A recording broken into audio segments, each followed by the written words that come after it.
outside the off stump. Oh, he's caught it! I don't believe it! Tom Kohler-Cadmore has caught the most magnificent catch at short third man. It's the end of Daniel Sams, and Somerset have won the Vitality Blast 2023. They've bowled Essex out for 131.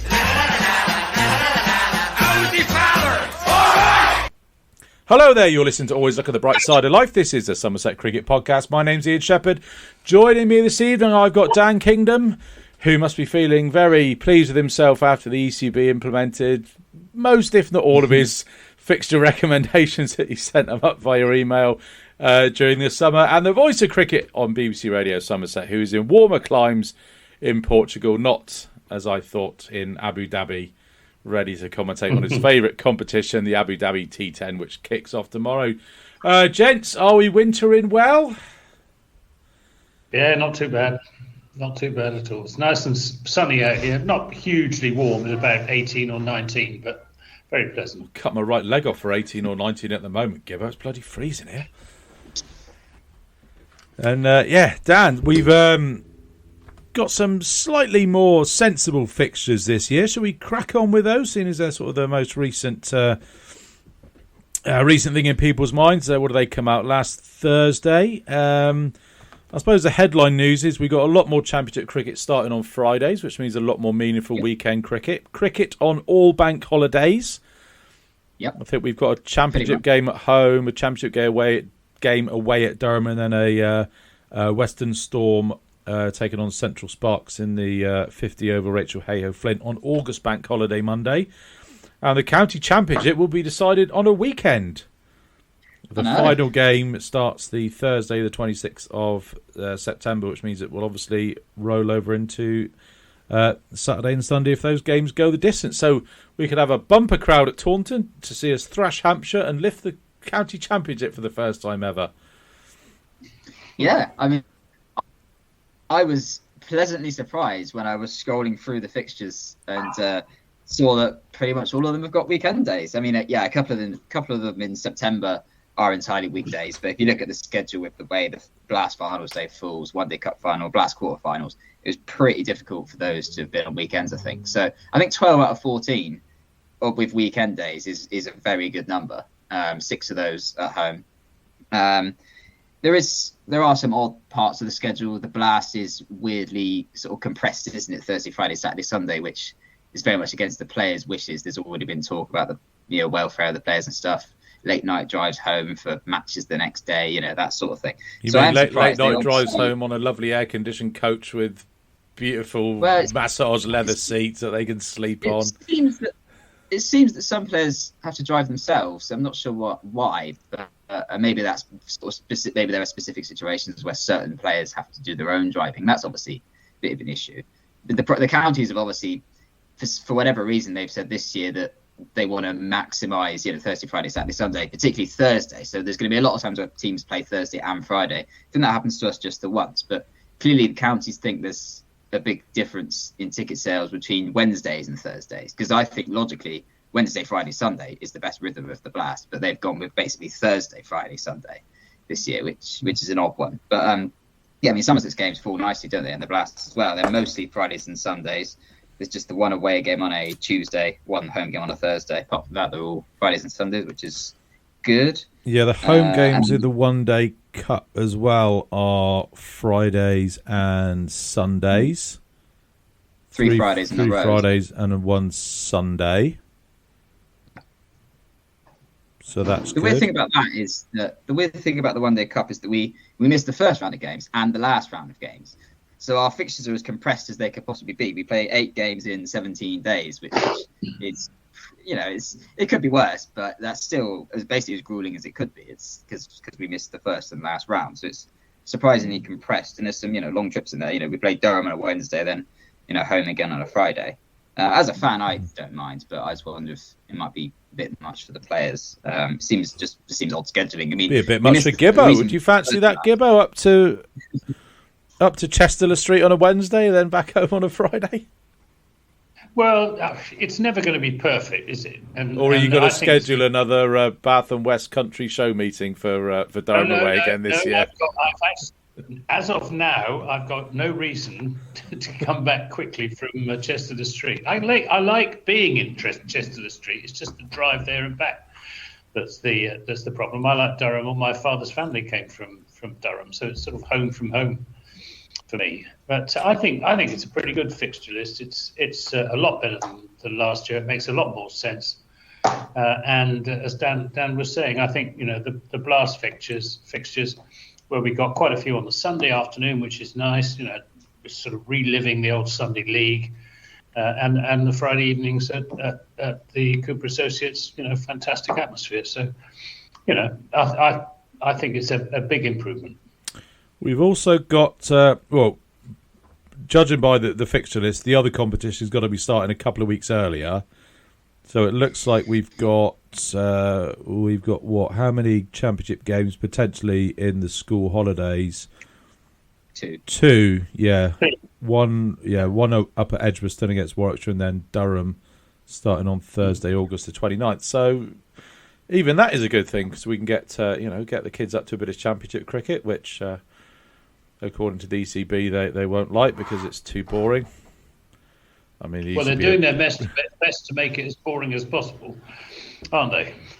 Are you talking about the hybrid pitches, Kookaburra balls? Yes, the Kookaburra. That was one thing I forgot to put on my agenda, Gibbo. The Kookaburra ball. I mean, they did that trial this year. What were our games? Notts and Hampshire. Hampshire and Notts at home. Hampshire, wasn't it? The other one. Yeah. Okay, so we won. We did bowl Notts out for 90 and spit in their second innings, and then Hampshire seemed to bat all day with no trouble in the last day. So we've kind of learnt that the Kookaburra ball does less than the Duke's ball, and we now need another 2 championship games to find out what. The reason they've done it is spinners, isn't it? Mo Bobat pointed out that 10% more overs bowled by spinners. I think it was 10%. That's the main reason. I mean, it really surprised me that they've changed it, that they've increased the number because everyone hated it this year, so they've got up to 4 now. So weird one. They're going to play them early and later in the season as well, rather than the middle of the season. I don't know if that will make a difference. I suppose the argument with the Duke's the spinners argument isn't that spinners like bowling with it, it's that seamers don't like bowling with it. Because a lot of spinners will prefer the Duke's ball because you've got a prouder seam, you can get more of a grip on it and get more purchase. The Kookaburra doesn't do as much. I think it all harks back to the Strauss report where he said that the only purpose of county cricket is to produce cricketers for England, and forget about the county championship as a contest in its own right. It's just a feeder for international English cricket, and I think this is all going back to that agenda. They're trying to make the county championship as boring as possible, and that's part of what I think is another wider agenda, which we'll no doubt come on to, which is, do they really want counties at all, or do they want the whole of English cricket to be based on 8 or 10 city-based franchises?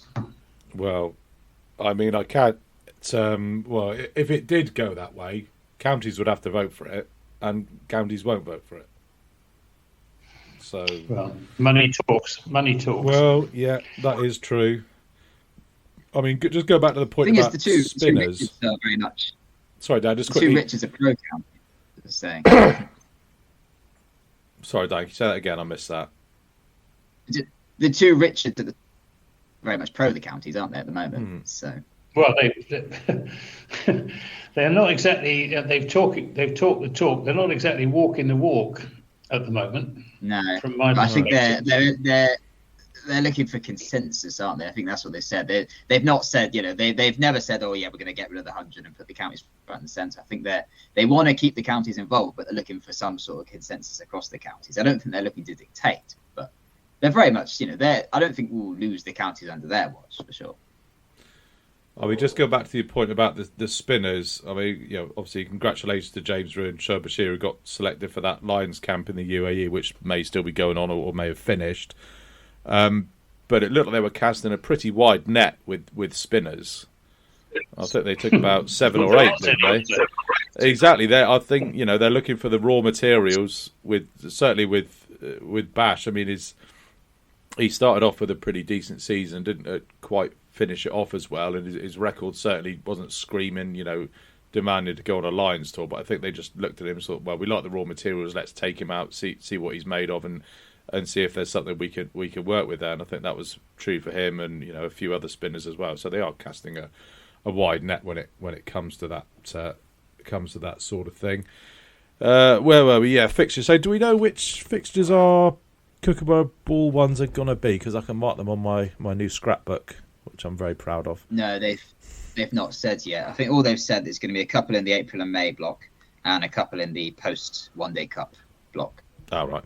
Fair dues. What do we think the way that the fixtures are structured then? So obviously we knew that we were going to be away for the first 2 games to give the outfield as much chance as possible to be finished and not find ourselves in the Taunton on Sea beach in front of the Colin Atkinson Pavilion and the Marcus Truscothick Pavilions that we found ourselves in the Warwickshire game this year. But Kent away first game and then Surrey away second game.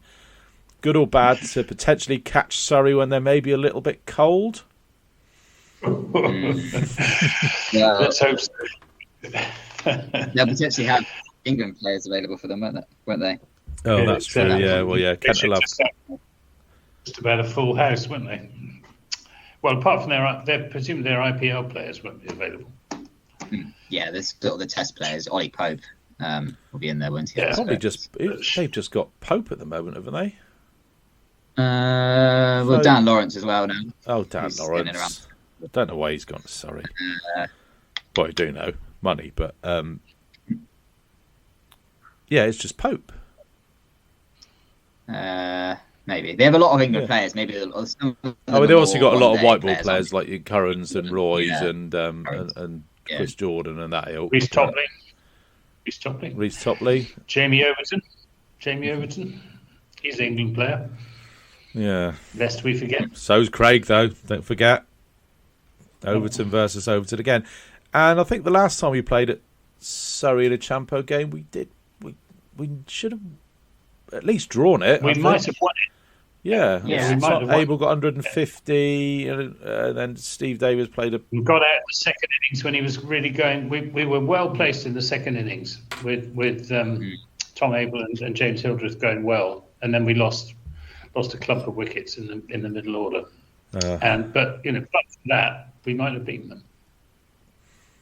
So we always do seem to play well at Surrey. So who knows? Catch them cold, go top of the table, beat Notts at home. Tripton Road will beat them if it's dry. Essex at home will stuff them, and then Kent at home again. I never like playing a side twice in the first 6 weeks of the season. I wish they could do the fixtures so you had play everybody home and away in separate halves of the season. But anyway, Like that with Lancashire this year. Yeah. We played them home and away before middle of May. I bet you wish we hadn't played them away, Gibbo. Oh, it was a dreadful game. Oh dear. Right, anything more on the fixtures? And I think, I tweeted out I'd give them a B+. I think, yeah. Well, I think I'd give them an alpha minus. I think it's a bit better than that. Yeah, I'm very happy with them. I think I know a lot of people want more Championship cricket at the height of summer. Personally, my focus is weekend cricket, and there's loads of weekend cricket this year. In fact, I think weekend cricket than any year since at least 2017 for us, possibly longer. So, very happy with them. Yeah, I agree because it could be glorious in May and it could be piddling it down in July. So you'd never get guarantees of good weather. Great, wasn't it? Happy days. So first cricket at the Cooper Associates County Ground will be on Friday, April the 19th. Notts at home in the Championship. There's one pre-season friendly playing Exeter Uni at Taunton Vale on Sunday, March the 31st. Moving on then. Sorry, Dan? More pre-season games will be scheduled, I expect, probably away from home. Yeah, I think they have to be. Yeah. Great It stuff. looked a bit sandy when I was there the other day. Did it look as bad as it did at Not the as start bad of the season. Not as bad as last year, but there's a lot of sand down in front of the Trescothick Pavilion, and it looks like they're either relaying the square or they've let the grass on the square grow really long, which may just be part of normal winter maintenance. But yeah, apart from that, everything looked absolutely fine. Well, a man who will know is our new head of the ground staff, replacing Scott Hawkins. Club announced today. Nick Pepper has taken over as head groundsman. So Nick Pepper, let's hope his pitches have a bit more spice in them. I've been working on that one all day. Thank you very much. But yeah, I mean, would all joking aside, that would be his brief. Surely get some more result pitches. Absolutely. Easier said than done. Yeah, exactly. I don't know. Surely you'd have to do less work to get a result pitch than... I don't know.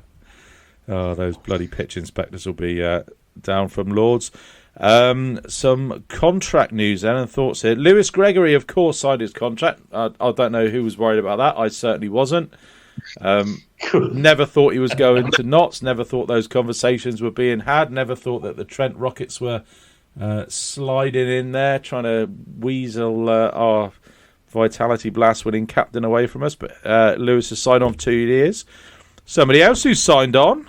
Are you going to come off your long run, Gibbo? Jake Ball, that was rumoured and was confirmed in the last, whatever it was. Now, I remember saying to you... I just hope he proves me wrong and proves a lot of other people wrong, that he's not past it, he's not injury prone, and he will be Somerset's secret weapon. Can you put a tweet out saying Jake Ball is hardly Matt Henry or Peter Siddle and would struggle to get into a first choice I did county not say champ? that. No, but can you put that out? Because that seems to be the catalyst for these players to come on and have record-breaking seasons for us. So if you're just able to find that old tweet, cut and paste Jake Ball in for Riley Rousseau, and yeah. Well, I think Riley Rousseau's subsequent form in white ball cricket has rather justified my original opinion of him. He's only scored a run at all anyway. Yeah, he scored about 5 million runs for us in the Blast. That's when it mattered. Yeah, he did, yeah. He was a shit or bust cricketer. Unfortunately for us, we got the best of him. Fantastic. I remember I asked you the question and say, would you be happy with Jake Ball and 2 other quality seam bowler signings? I mean, he is very much the like-for-like replacement for Jack Brooks in that senior experienced championship seamer mould. Underline experience. Well, yeah, but I mean, there ain't a lot of them knocking about. No, I know, but oh dear. Well, I'm sure he'll I think prove he's me better wrong. than... I think Jake Ball is better than no one, but I do wonder if there are other guys on the move who may have been better. You should be an agent, Dan. You should be. Is Jake Ball's agent here? Can I speak to Andy Hurry? Yeah. Hi, Sarge. He's better than no one. Yeah, he's better than no one. Sold. What I mean is, I'd rather we sign Jake Ball than sign no more seamers at all. I think we needed someone, clearly. But if you look at the seamers that were available, Pat Brown, Dylan Pennington, Josh Tungle, all on the move. Mitchell Stanley as well, 4 Worcestershire players. There's other guys as well. Roland Jones is out of contract. There was someone who moved the other day. But there are a few guys out there who are potentially better than Ball. Maybe not as experienced, but Dylan Pennington, for example, he might have been a realistic signing. But he's not experienced, but he's probably a better bowler. He's good bowler, Dylan Pennington. Yeah. I'll tell you the one that got away was Scotty Boland going to Durham. Mm-hmm. He would have been an ideal bowler for us. He's there for the whole season, isn't he? Up till the end of the Blast, I think. So yeah. Oh, okay. But irrespective of that, he'd have been absolutely perfect for us. And it's the pitch hard, moves it both ways. Absolute ideal, beautiful. Well, I'd say when he took those, was it 8 for 7 or whatever he took in the Ashes a couple of years ago, he'd be a brilliant signing for us. And yeah, he was obviously touted for a county. We didn't get him to sign on the dotted line, unfortunately. Which is a shame. So yeah, I think Jake Ball's obviously a better bowler than his recent county stats have shown or show. I'm just worried about his injury record as much as But I suppose if he is in that reserve, not playing every game, playing maybe 1 out of 3, which you'd expect him to, given the attack that we've got. You think maybe it's going to be Aldridge, Overton, certainly early on in the season, Leach, Overton, Aldridge, they'll play in the all-rounder slot, and Davey, with Gregory and Abel and Lammonby to back up. You think he probably wouldn't be in the first choice 11 anyway. So if he's there as a solid backup to play maybe 1 out of 3, 1 out of 4, if we're not running him into the ground, then his injuries should hold up. I expect to be rotating them, weren't they? As last season. I mean, Crago's just coming off a minor back operation as well, so they got that done early. So we'll see. We'll see what that was like, just to get a little bit of a bone spur out of there or something like that. But yeah. Plus, we'll probably still sign an overseas pace bowler as well. That's on our radar, I expect. The trouble is they come with so many caveats. The overseas pace bowlers, the ones who are anywhere near international cricket, as to how much they can bowl and under what circumstances and all the rest of it. It's what we could really do with is a young and up and coming Australian fast bowler that's still quite a long way away from the Australian team, who's just coming over really to learn the game, and preferably for a whole season, or at least for most of the season. But they don't grow on trees. They don't, and you can bet your bottom dollar when they do become available.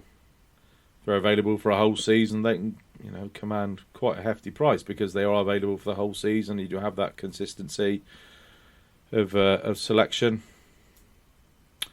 Bring back the good old days where we just get mushstacked for a season. Job done.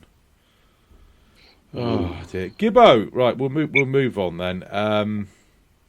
Somewhat more serious matters, I guess. Dan, I know you caught the YouTube forum with Gordon Hollins and Sir Michael Barber that was on a couple of weeks ago. Now, Gibbo, did you manage to catch that?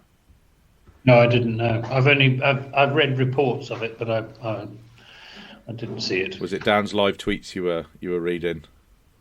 Yeah. Yeah. So Dan, I mean, obviously, we both watched that. I mean, I suppose the headlines coming out of it really were that they keep saying in every single one of these that they do, that the landscape of cricket is changing, and we need to be going along with that. We can't afford to just be stubborn and reject it, because we'll get left behind. They were very open to having 100 franchise at Taunton. They addressed the issue of private equity in cricket with an air of, well, we'll have to put it to the members first, but they'd have to look at the offer and on a case by case basis kind of thing.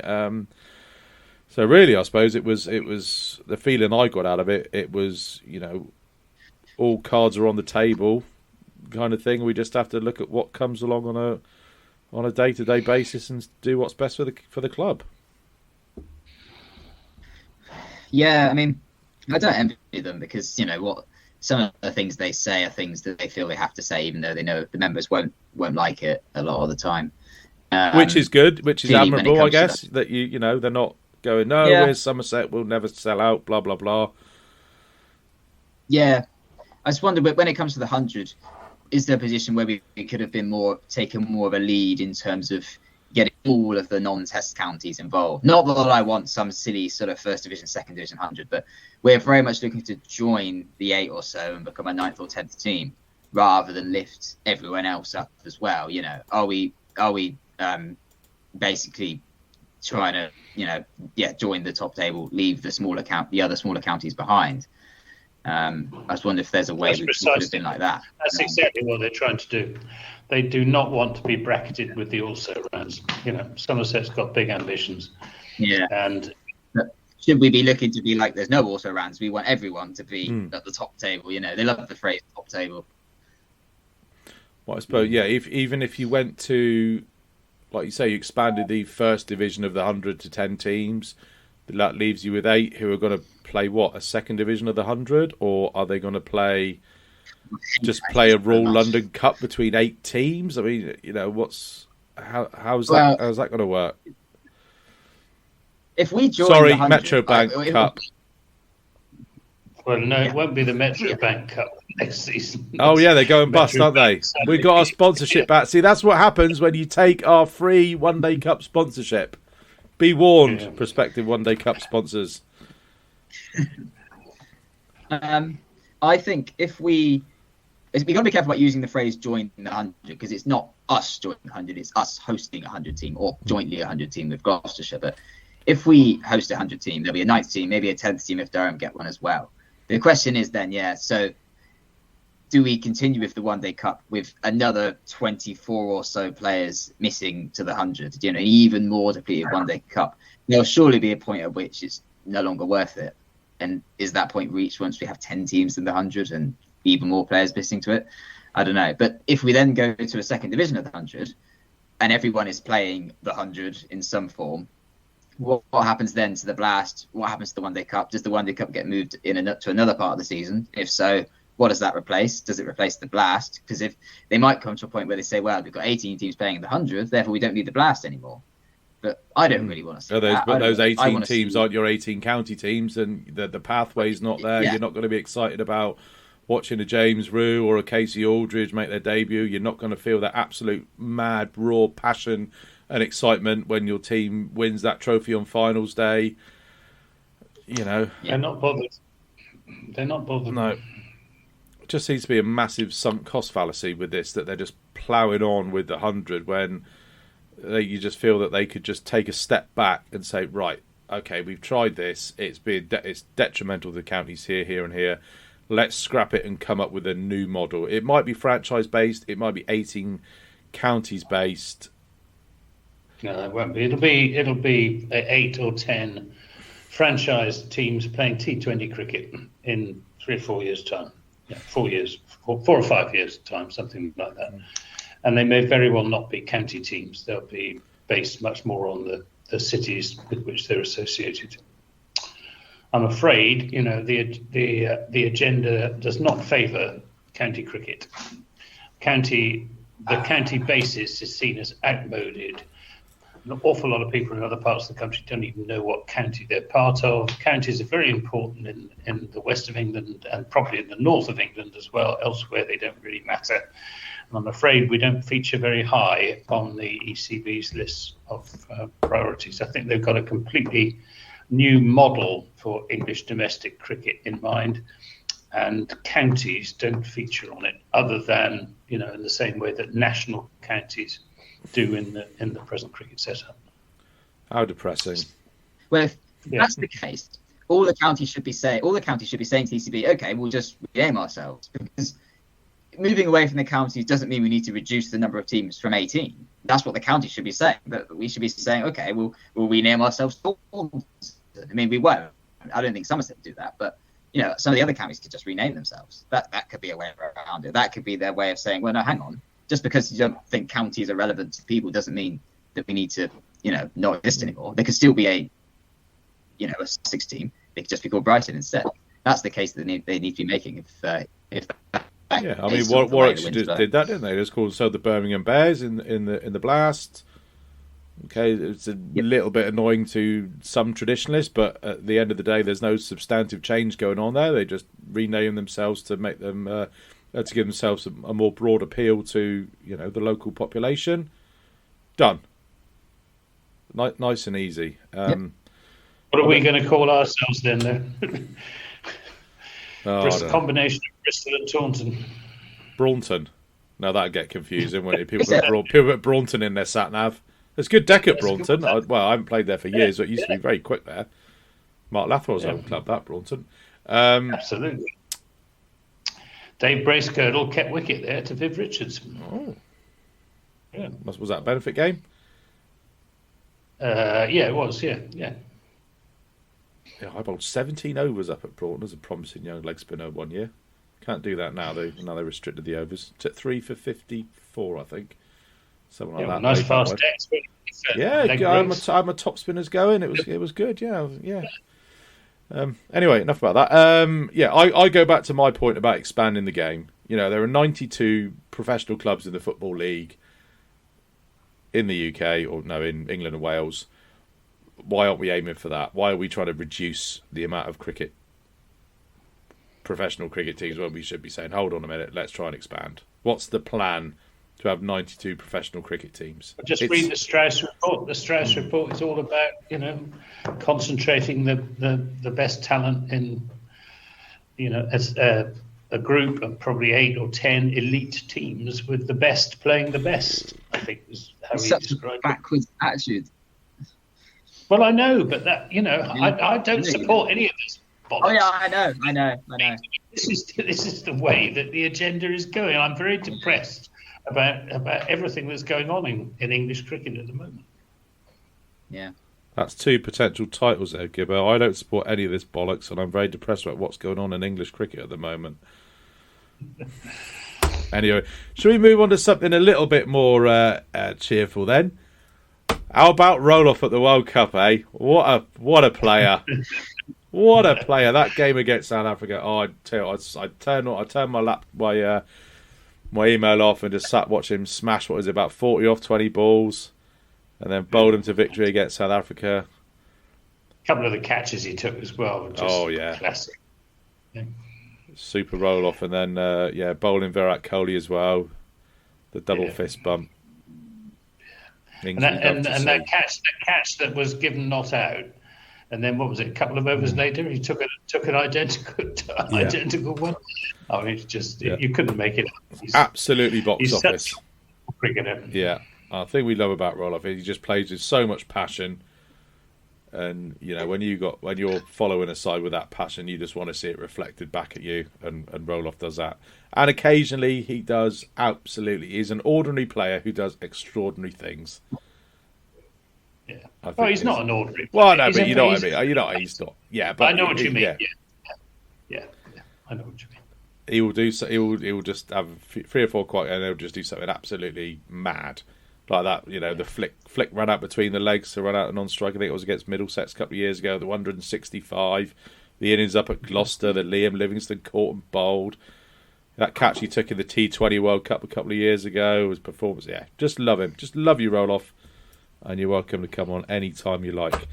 Oh, we're cracking through it tonight. We've only got kind of notes and queries to. Well, no, we need to answer the question go on, then. Don Topley posed, which is, do we want Somerset to join the 100 either with or without Gloucestershire? And it's a very, because a lot of Somerset people have been very, very critical of the 100. Wow. But now we've been offered this carrot, do you want to join it? And there are quite a lot of people in and around Somerset who are saying, yeah, we want some of that. We want some of that. Well, we want to be in, boys, not out in the cold. I think Dan made the point that it's not Somerset joining the 100, is it? It's having a 100 franchise based at Taunton, which is not representative of Somerset and I presume it will be Gloucestershire players. It will be whoever we end up with from the draft. Absolutely. So we could potentially have no Somerset players in that team, and they could be you could have 3 in another team visiting Taunton. So you could quite feasibly be sat there going, "Oh well, I'm supposed to support this team, and I'm supposed to cheer when Tom Abel gets out, and I'm supposed to cheer when Craig Overton gets hits for 6." Would you like to see 100-ball cricket being played at Taunton? That's the question. I would rather be on the train pissing out the window than running along the platform trying to piss into the window. To coin an analogy, I think I was on Brenda Bird and Fortune about 20 years ago. If it is going to be this immovable, monolithic bastard of a thing in the middle of the English summer, and we are not going to be a part of it. If it is going to be stuck there for time immemorial, we need to have our piece of the pie. I would much prefer it if the teams were regional based. So we had an amalgam of Somerset and Gloucestershire players, or at least a substantive core of Somerset and Gloucester players in that team. I suppose then it comes back to this argument. I was thinking about this earlier today. If you say, right, this Somerset team, the West Country Warriors, or whatever you want to call it, down at Taunton, is going to be Somerset and Gloucester players only, then there could be some quite decent cricketers not in 100 franchise who would get into another 100 franchise but can't because they aren't part of the correct region. You following me? So then that would cause the solution issues. to that. Every 100 teams should be a combination of a couple of counties. I think that's the solution to that. Because technically, at the moment, all the 100 teams do technically represent 1, 2, or 3 counties. It's just that it's never really mentioned, and the 100 teams never really make any effort to reach out. We're technically represented by Welsh Fire, but obviously Welsh Fire very much pretend to just be the Welsh team. They don't try and be West Country as well. But yeah, I think one of the stop that by saying that 3, 4, however many players in the draft should be local players, But I mean, I think the 100 is probably a distract. I don't see the 100 lasting for more than another up until the end of this current Sky television deal at the most. I think we'll go to T20, but I think it will be a limited number of T20 teams in the Premier T20 League, the English equivalent of the IPL. And I agree with you, Sheps. We need to be in there. In whatever form it is, we don't want to Under protest, yeah. Absolutely. I don't see there's any real option. And if I was Gordon Hollins or Sir Michael Barber, that's that I gather is from what Dan was saying from the meeting, that's the way that they're looking as well. And I don't think we've got any other option other than to try and be in it and be there, so that whatever system, whatever format evolves from where we are now, Somerset and Gloucestershire are a big part of it. And I think every 100 team should play a game, at least one game. Every county ground should have 100 match every season. I think we should. If we get 100 team, I would like it to be shared with Gloucestershire. I certainly wouldn't want 100 team only at Gloucestershire. We should be sharing it. It'd be a couple of home games at Taunton, a couple at Gloucestershire. But the Oval Invincibles should play at least one game at Canterbury, for example. Trent Rocket should play a game or two at Leicester Derby. Every county ground should be having 100 match every year. I think there has to be a bit more spreading of the benefits. Unfortunately, I don't know if the big counties are going to be happy to lose a match. Well, they won't. They won't. So and the more we talk about this, they'll expand the number of games played to do that. I think that's how they would do it. But the more we talk about this, the more we seem to be moving back to the model that we've already got with the Blast. No, yeah, I know. That's absolutely right.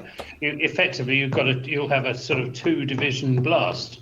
You'll have the Premier League with the top 8 or 9 or however many it may be, and then you'll have the others. But that's the best case. The worst case is that these will be city-based franchises. They won't be county-based franchises. And the problem with us in Taunton is a town, Bristol is a city, and if we're not careful, then the West Country Warriors franchise will be based firmly at Bristol and not at Taunton. And I, for one, wouldn't be at all happy about that. Wow. I mean, you say Taunton versus Bristol, but the capacities aren't as negligible difference. I know, and the ground is about half an hour away from the train station. It's a bugger to get to by car. Taunton's 2 minutes off the motorway and a 5-minute walk off the train station. I know. I understand all of that, but there is a bigger agenda at work here, which is city-based, attracting new audiences, women and children and all the rest of it. And they don't want the old-fashioned fuddy-duddy counties to be part of it. All of us old farts. But why does being in a city matter? Why do you have to be in a city? I'm just trying to understand. For a new fan, because it's cool, Dan. TV, it's cool. If a new fan seeing a match on TV, West Country Warriors playing at Taunton or West Country Warriors playing at Bristol, what difference will they actually notice? Because as you just said, Taunton and Bristol are similar sized grounds. I don't understand why the ECB would be so insistent. Oh yeah, no, it has to be a city. All the matches have to be in cities, particularly when, as I said, the grounds are very similar sized, Taunton and Bristol. Well, I hope you're right. It's not like the cities as well have, there are women and children in the towns as well. And of course, 15 of the 18 counties are based in cities, of course. It's only us, Northamptonshire and Durham, that actually have grounds in towns, if we're going for the actual definition of a city. Chelmsford is a city. Can we Leicester just upgrade Derby can we just upgrade the church to a cathedral, then we become a city and it's a moot point? Just go along there with a bit of with some paint and just change it to St James's Cathedral, and then that's it, and we're a city then. Is that how it works? So Derby and Leicester are pretty big places as well. They don't have any 100 games, and they've got very big, diverse populations. It's no excuse not to have 100 games in Derby and Leicester. Trent Rockets should be playing there every year. Once a game at Derby and a game at Leicester, as well as a couple of games at Nottingham. They should be spreading around. And I'm not advocating for the 100 here. I'm just saying that this is how the 100 should be if it really wants to meet its aim. Well, we want to forget about the bloody 100, and it needs to be T20 cricket, whatever basis it's on. 100-ball cricket is just nobody else in the world plays it. It's not catching on anywhere else. We might just as well play T20 cricket like the rest of the world does, which I'm sure is the way it will go. I'm sure it's the way it'll go. Well, we had a few questions about that. So I hope that has answered your question, Toppers. Hope you're well and enjoyed your trip to India. And yes, so the answer is yes, but under extreme protest. Moving on. Did you see that shirt that I found on the Somerset website, on the shop website? I'll put it on Twitter. You got to have a look at it. It's absolutely amazing. If you go onto the shop bit of the Somerset website, it's an absolute Peter Wonder special. I did see it. Yeah. Yeah. Oh yes, I did. Yes. Yeah. We just got all buy one. Just all buy one and just go out on the piss one night for Christmas. And I think it's amazing. Still no Christmas jumper out though. A bit of news that came out today. James Root Shock won another award, Player of the Year for the Cricket Young Player of the Year, the Cricket Writers Club Award, and Lauren Filer picked up the Emerging Player of the Year at the same awards there. So congratulations to James and Lauren for those awards. What's the difference between the Emerging Player and the Young Player? I might be wrong, but I only had a quick look. It seems that the young player is the men's one and emerging player is the women's one. I might be wrong though. All right, fair dues. Could be. I don't know why. That's just what they could. What else is coming up there? Oh, there's going to be a Legends Wall at Taunton, so if you register your interest for that, you're going to get a brick, Dan. I wasn't going to pay for the. I don't know if you're joking about me actually being on the Legends Wall. No, I think they're obviously going to put Botham and Marks and Richards and Garner and everybody on there, but I think you can buy your own brick as well. Right, yeah. Gibbo, I've got an idea. I think this could potentially be the only way you're going to build yourself a commentary box by buying about 6,000 bricks. Just building it somewhere. Have you had any news on that? Because that's been keeping me up at night, your commentary situation for next season. No, I haven't dared ask. Well, they've got an extra 2 weeks to get you sorted out this year, so you could have very true. A shed on pallet trucks. That's what you need, so they can move you about for the sky cameras. Well, I'm sure Spencer's on the case now that his legs all better. What else are we doing? We're off to Abu Dhabi for the pre-season tour, playing Essex, Warwickshire, Nottinghamshire, and Yorkshire in March next year. I've got the outfield, which we've kind of discussed. Hopefully that'll be on schedule. And the last thing I've got on my agenda is: are you picking James Root to go to India for the Test tour in 6 weeks or so times? Well, if I don't know. Thanks, guys. Right, let's moving on then. Pros and cons. I mean, pros is in the old days when they took a reserve wicketkeeper. Yes, I would. But these days they don't tend to take a reserve wicketkeeper, and if the wicketkeeper gets injured, they get somebody out from England at short notice. So, I think he deserves this. He's still quite young, though. He's not even 20 yet. I don't think we want to push him through just too early. Give him a bit more experience under his belt, and not drop him in the deep end like poor old Mark Lathwell was back along and ruined his career. So, not that James Root is a completely different character to Mark Lathwell, much more resilient, much older head on young shoulders. But I still think just give him a couple more years really to learn the game. But I'm sure he'll play for England. Yeah, sooner rather than later.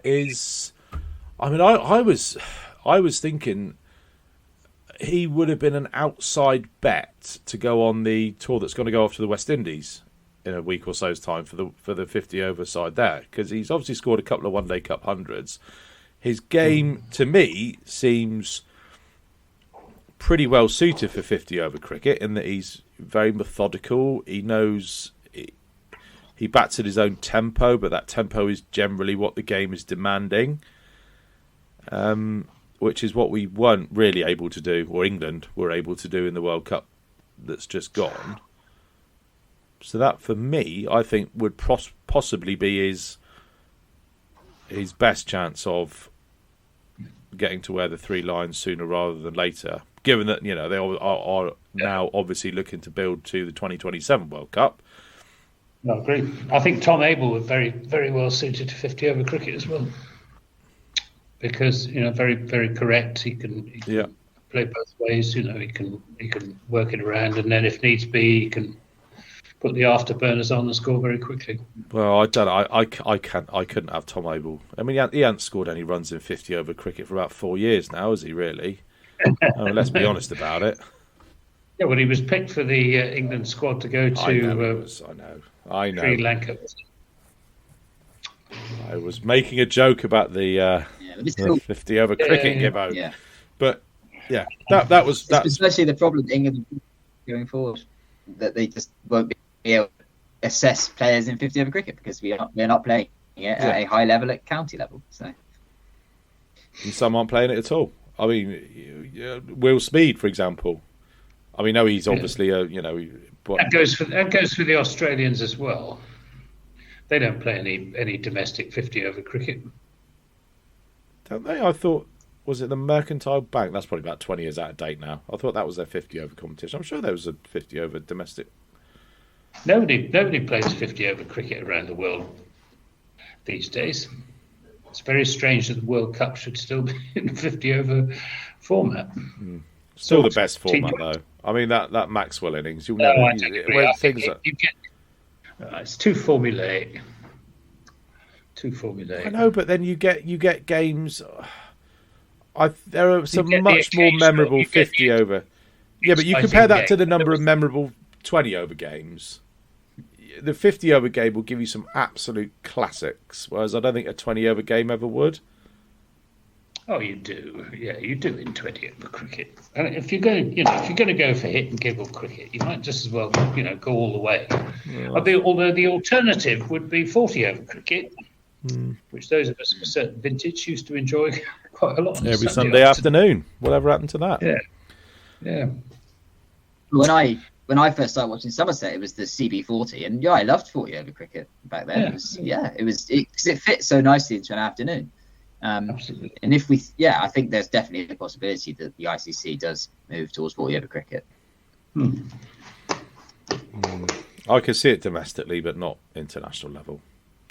Shall we do some listeners' questions then? We put you first, Toppers, because you hold a special place as our unofficial nemesis. We put you before the hoi polloi.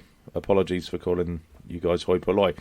AK Sport says, how concerning that as a non-test ground with all the county moves going on at the moment, that it seems test match ground counties in Division 1 are strengthening, mentioning no names knots, whereas we've stayed pretty stagnant with an ageing bowling lineup with no Henry next season currently. Yes. Very concerning, AK. Very concerning. Bazza has no interest in the 100, regardless of where it's played. Somerset Cricket Museum, I presume that's Mike Unwin, who's tweeted us from the wrong account. Fixture list, thumbs up or thumbs down? Oh, thumbs up for me. Thumbs up, yeah. Neil B at Big Badders, are you worried about the longer-term future of Somerset as a club in its current guise? Yes, very. I think we've already covered that, I think. I think yes, but the same amount as I'd be not as worried as I'd be if I was a member of I don't want to say lesser county, but you kind of know a division, sort of Division 2. You'll know what I mean. Yeah. Andy Cleve says, any rumours of new incomings? Sorry, Andy. I mean, Andy was my source for Jake Ball, so if you have got any more rumours, Andy, do let me know. Again, makes the point that bowlers are ageing and definitely the area we need to strengthen. How likely is a return to Somerset for Matt Henry next season on a scale of 1 to 10? 5. 5.5. Say 10, Dan. Make us all feel better. I think he might play a few games, but I don't think it'll be more than a few. Given he'll almost certainly be in the IPL. He'll certainly be in the T20 World Cup, and then it doesn't mean much for the rest of the season. In all the IPL stuff's going on at the moment, isn't it? I don't really follow it, but I've seen the odd tweet here and there about IPL drafts. It's retentions. The auction is sometime in December, so we'll know then if Henry's likely to be in the IPL. We will await that with bated breath. Andy Cleve also says, thoughts on private equity / investment into county cricket. My initial thought on investment is there is a phrase called return on investment. So if you're putting a load of money in, you're going to want a load of money and a little bit more out. But again, we're not very well placed in Taunton to attract big investment. Bristol could be a much more attractive venue, with the likes of Jim Ratcliffe and co. There's a lot more money swilling around in Bristol than there is in Taunton. So again, it's a bit of a. I don't know. A few of the people in those flats must have a few quid, Gibber. They're not cheap, so you could whip round and. Who knows? Matthew says, "What are the realistic expectations for next season? Could we do the treble?" Well, I think given our one-day cup form over the last few years, I think the treble's definitely off the cards. I think the Blast is the most likely. Definitely, and I think I think if we stay up in Division 1 in the Championship, that'll be a good season. As far as I think we've cocked it up the last few seasons by just being completely abysmal in our first 2 or 3 Championship games. And if we can right that wrong, then potentially, we could be up there. Yeah, but everybody's been saying, all the listeners' questions, about the bowling attack. And, it's only November, Gibbo. There's still plenty of time. Still plenty of time. Bowlers win matches.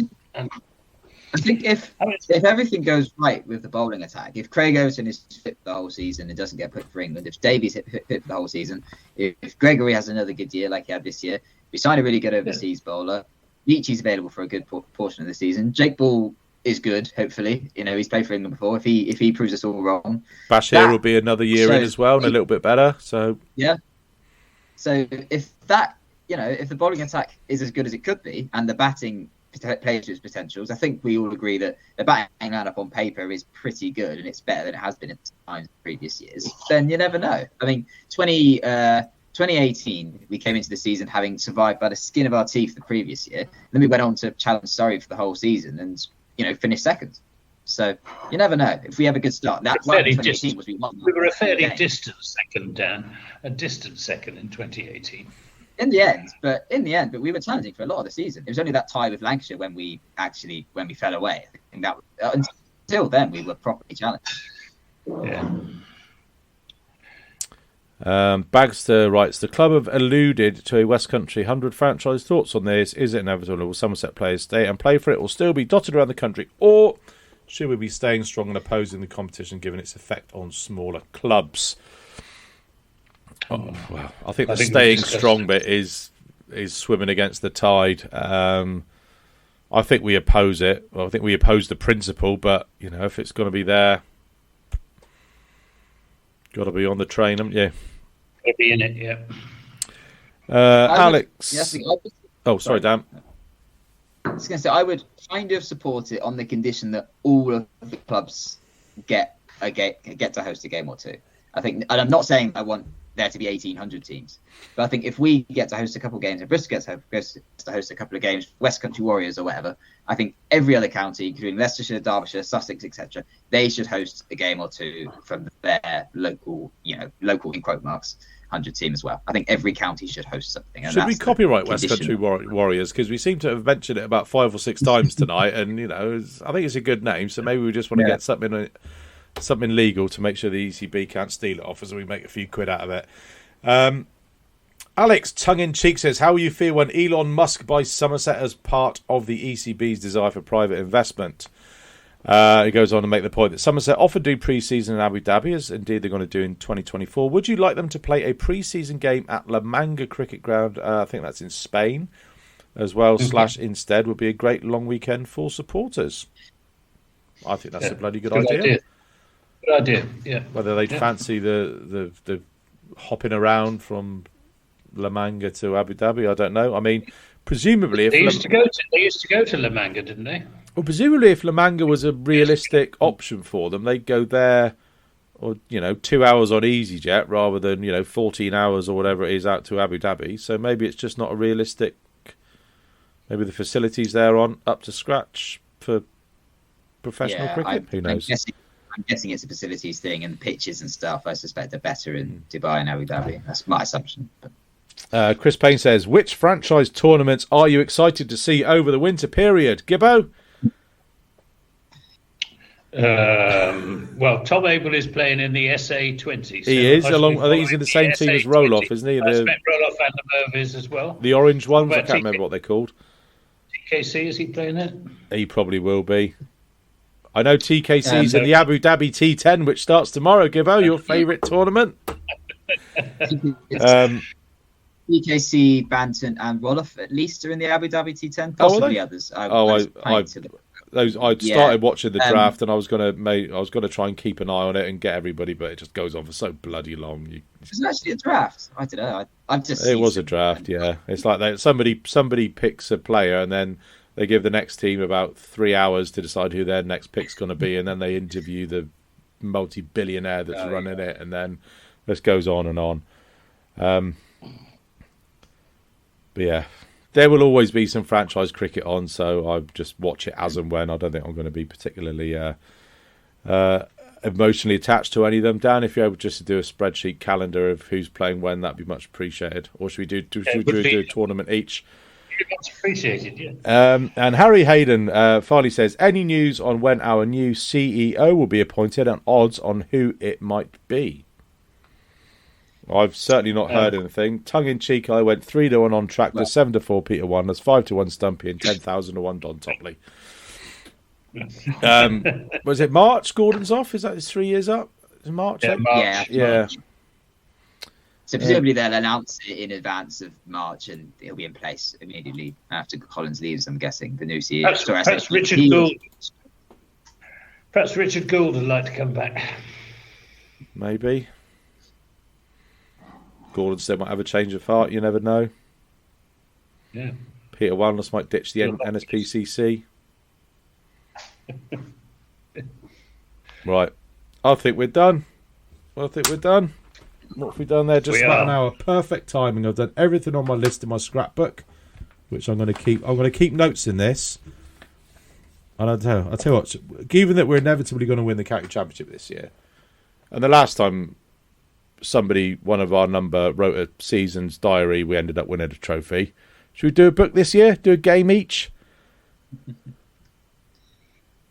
What do you want us to do? Your book, Somerset Summer. Oh yeah. So you've obviously started writing that. And we won a trophy. Well, I've started it before we won a trophy. I started at the start. Exactly. So it was an omen. I was full of confidence we would win something. There you go. Well, we'll look at the fixtures. We'll pick a game each, and we'll just write about whatever we like, and then we'll put it all together at the end of the season after we won the championship. Yeah, all right. Yeah, all right. We'll have a look at that. Oh shit! I've got to write a bloody book now. Well, a bit of it anyway. Can we think of a good title? Oh, let's think about a title for next week. So that'll be in your stocking fillers for Christmas 2024. our unofficial Somerset annual. Write about whatever you like, and we'll call it all together. Happy days. Right. That's how we're done then. Pretty sure we're done. Who's doing the Christmas quiz this year, Dan? Did I win it last year? You won it, yeah. Oh, shit. That means I've got to do the question. He's already stole my question about how many players play for Somerset and name them all. Oh, sorry. You could do, in the county championship or something. Well, I did think of a good question, but I've forgotten what it was. No, I still can't remember what it was. All right, I'll have to sit and listen to last year's to remember the format and then do the questions. Yeah, and we'll book a date in for that and have a good old-fashioned Christmas quiz. And I want to see everybody wearing their brand new Somerset Hawaiian shirts, as officially endorsed by President Peter Wonders. Or maybe that could be the booby prize. As soon as I saw it, I messaged Hannah, said, "Oh, what do you think if you, we went out in public wearing this?" And she just went, "Fuck off." I was like, "All right, fair enough." Right. Anyway, dropping an F-bomb. Do I need to put a parental advisory explicit lyrics on this? I don't think so. Thanks for listening, and we'll catch you in a few weeks for our Christmas quiz. Ta-ra. Yeah. Thanks, Ships.